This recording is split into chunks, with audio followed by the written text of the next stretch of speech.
in truth, having a shoe like a Peluva nourishes our feet and rehabilitates our feet. It helps to fix problems we don't even know that we have. So there can be stuff way up chain, neck issues, right? Hip issues, knee issues.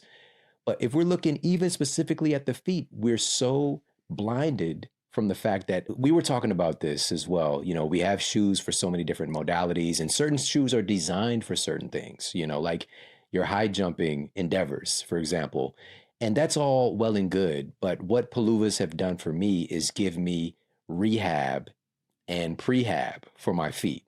And so, yeah, you know, I've got a bunch of different types of shoes that I rock, but a great experience that everybody listening knows about is when you spend time in those quote other shoes and you get home and you take them off and it's just like, it's like relief taking those shoes off. I never feel like that taking off the Peluvas. I never have that like my dogs are barking. Where did that come from anyways? Where do they relate dogs to your feet? Right. Yeah. You know, but that's a whole other thing. But I never feel like that when I take off the Peluvas. And so even this is my routine. You know, we've recorded getting close to 900 episodes, but here at my studio, hundreds of episodes. And what I do when I get home is I kick off whatever shoes I might be wearing and I put the Peluvas on, I go for a walk. And most mornings I start my day, you know, after I do my morning routine, not ducking my face in the sparkling water or whatever, but I do my morning routine, you know, maybe a little reading, meditation, and then I put Peluvas on and I go for a walk to start my day. And I was doing that for over a year before I connected with you guys, right? So Mark put the shoes into my hands and onto my feet, and I was skeptical. Yeah. I was skeptical. Like after a year of doing that, I just felt different. I felt more connection with my body, if that makes sense, you know, and also just being able to see how it translates over. I felt so much better doing the other things. And this is one of the biggest things is I really noticed how uncomfortable other shoes were. And, you know, whether it's playing basketball, like I really noticed like my feet did not like that. Right. And so getting the Peluvas or just spending more time and also just the intelligence of my feet being free more often as well was unlocked, because a practice like this of wearing shoes like this is like, it informs you. It turns some certain senses back on, obviously proprioception and the kinetic chain, all this stuff, but it's more subtle. It's just like my body awareness of what I like and what I don't like, what feels right was turned up significantly. Oh, for sure. Do you know why those really cushiony, pillowy running shoes are so comfortable? It's because they dull your sensation. Yeah.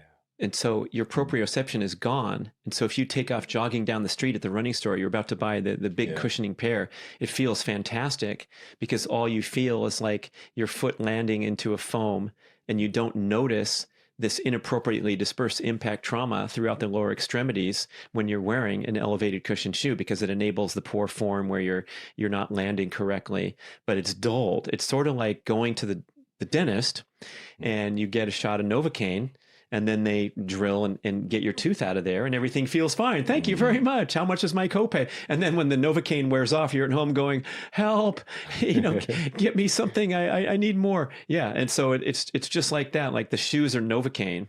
Yeah. And what you mentioned with that skepticism, we see that a lot when we're at trade shows interacting with people and they look at the shoe and they go, well, does it have a lot of support in there?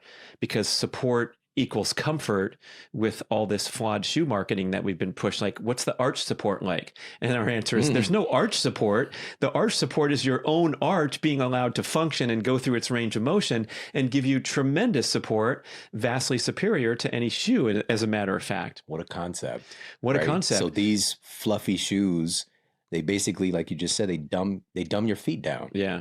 Right. So basically we get dumb and dumber on each of your feet. And we got like Lloyd Christmas feet out here walking around and then that intelligence is muted. And so again, we have these epidemics of quote overuse injuries, right? And it's just people competing and just like not having that full intelligence of their body turned on. It's getting muted. And so, of course, I love that you guys are creating a movement where this is starting to to translate over into other domains like golf, for example. You were telling me about that, and football.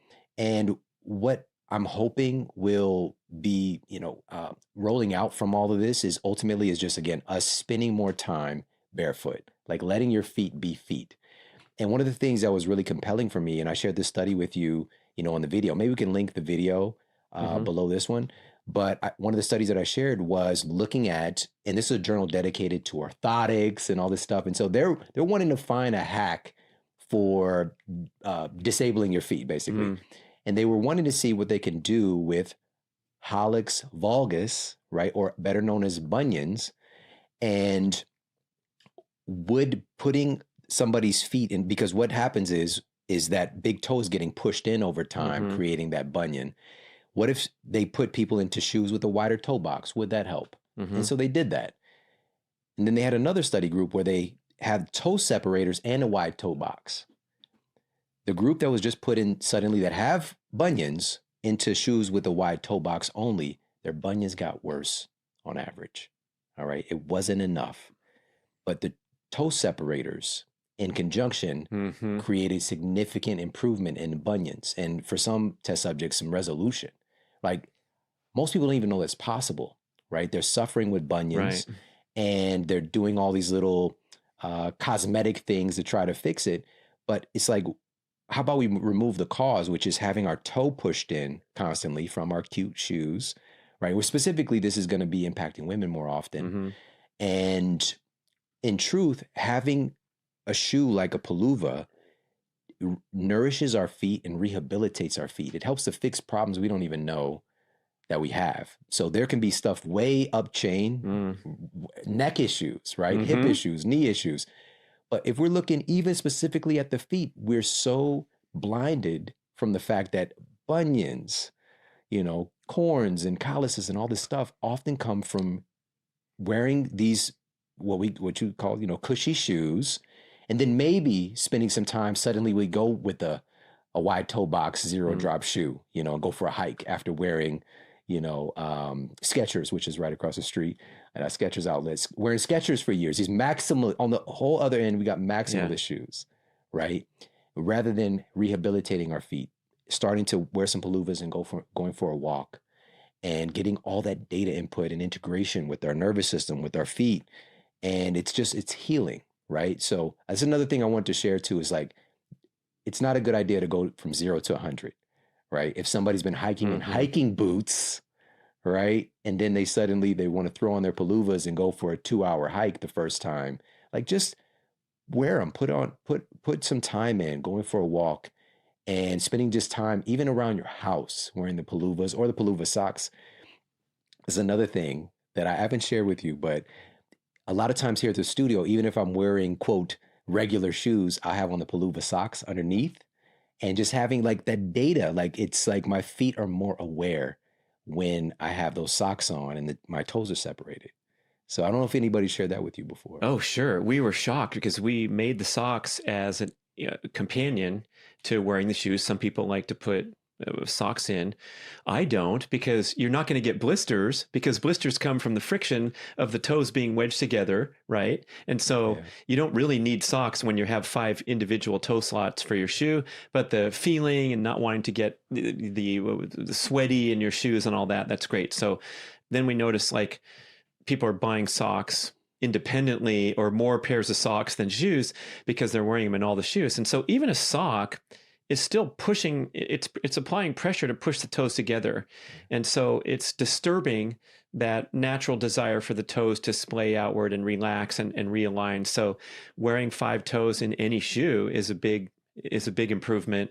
Of course, the best would be having the individual toe slots in the shoe. And you mentioned the wide toe box, which is great. And so we're all happy to be in the same industry of people fighting against the flawed shoe marketing and the movement toward big shoes. So all minimalist shoes are great. I've used so many other models over the years. I'm good friends with Steven Sashin, the founder of Zero Shoes.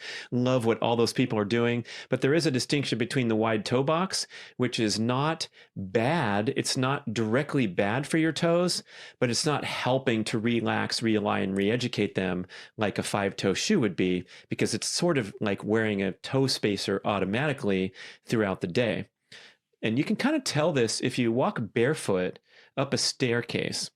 And when you plant your foot on the stair above you, you will notice that the toes splay and the metatarsals widen beyond sort of the outline cut shape of your foot. And that would be a wide toe box shoe. They stretch out so far, and you can see it instantly when you go upstairs, or if you're walking like in the sand or a really soft surface where the foot is allowed to do what it's supposed to do.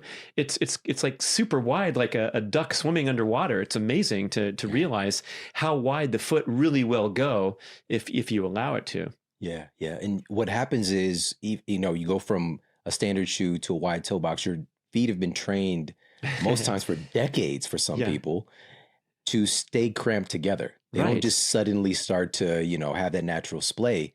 Of course, over time, with some training and all these different things. But if you are wearing Peluvas, it automatically creates that toe splay, which is really takes a while, people. Now I will take off my shoe if you're watching, but you can see that baby toe is like tucked in bed there next to the other one. And it really should be straight out like this with the bone straight. Same with the big toe, where we have that common condition of the bone growing out there. But it takes a long time. You know what Mark Sisson says when people are trying on shoes at the trade shows and public events? If you have a problem getting into them, that's great, because you really need them. Yeah. And if you can get into them easily, that's also great, because it's a great shoe for you, and you're not going to have that education period. But in case you were watching how smoothly I put those 5 toes back into their slots, that's a lot of work and a lot of time wearing these, to where I don't have to get down on the floor and wedge with my index finger and pull and make sure that baby toe goes in there. So the toes need a lot of love and support. And this is one step in the right direction, along with trying to go barefoot or in 5-toe socks as much as possible. So, you know, I was teasing you at the start of the discussion here because you're wearing these shoes, but like, how many steps have you taken in these shoes? You went from the parking garage, up the elevator, down the hall. So it's like, what's the big deal? You can wear anything that looks cool. And I think a lot of people might relate to that and embrace this idea. But then when it comes time to take care of yourself, that's when you can make this concerted effort to keep shoes off in the home. And if you're going to put in steps, gracefully integrate not that 2-hour hike out of the gate, because our feet are so atrophied and dysfunctional. But what Mark Sisson did in the early days was he'd pack a pair of 5-toe shoes in his backpack and put them on until he needed some support from the old shoes. And then pretty soon he didn't need the other shoes. And I've had that graceful transition for many years too. But we want to be patient, and we never want to experience things like soreness or discomfort in the day after we put on our fabulous new Peluva shoes and tried them out, because that means we need to dial it back a little bit and then just allow the feet to strengthen naturally over time. Shawn Stevenson, everybody, killing it. Thank you so much. Great studio here. Great to connect today. Thanks for watching, listening, everybody.